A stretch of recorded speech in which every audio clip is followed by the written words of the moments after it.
वेगळी बैठक घेऊ आणि प्रेस कॉन्फरन्स घेऊ, ती पण माहिती सगळी आलेली आहे आपल्याकडे. ही पूर्ण माहिती त्या पूर्ण मागच्या दौऱ्याची आहे, ह्या दौऱ्याची आलेली आहे.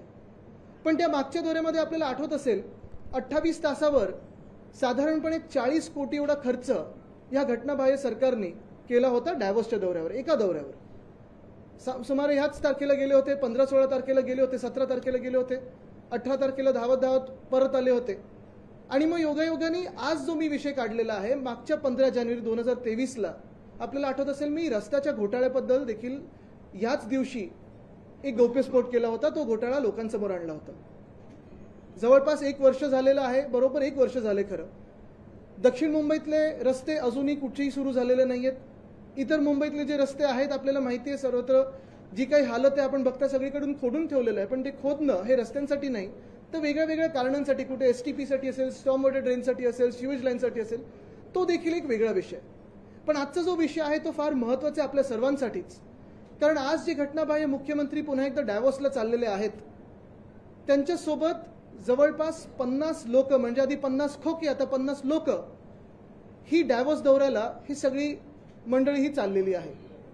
आता ही लोक कोण आहेत, कशासाठी चाललेत, का म्हणून चाललेत, नक्की काम काय, ही एक वेगळी गोष्ट झाली.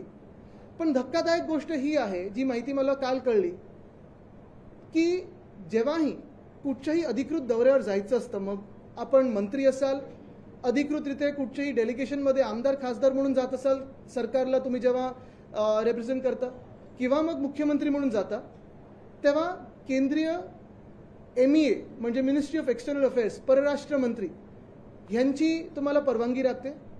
आणि वित्त खातं केंद्राचं ह्याची देखील परवानगी लागते.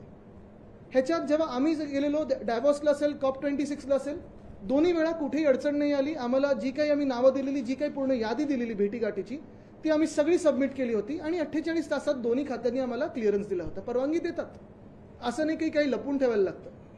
पण गंमत अशी झालेली आहे, धक्कादायक गोष्ट ही आहे की केंद्रात पण सरकार भाजपचंच असताना इथे भाजप प्रणित जे खोके सरकार बसलेलं आहे, ह्या 50 लोकांमधून मला वाटतं नुसतं 10 लोकांना परवानगी मागितली होती आणि परवानगी जशीच्या तशी दिली गेलेली आहे.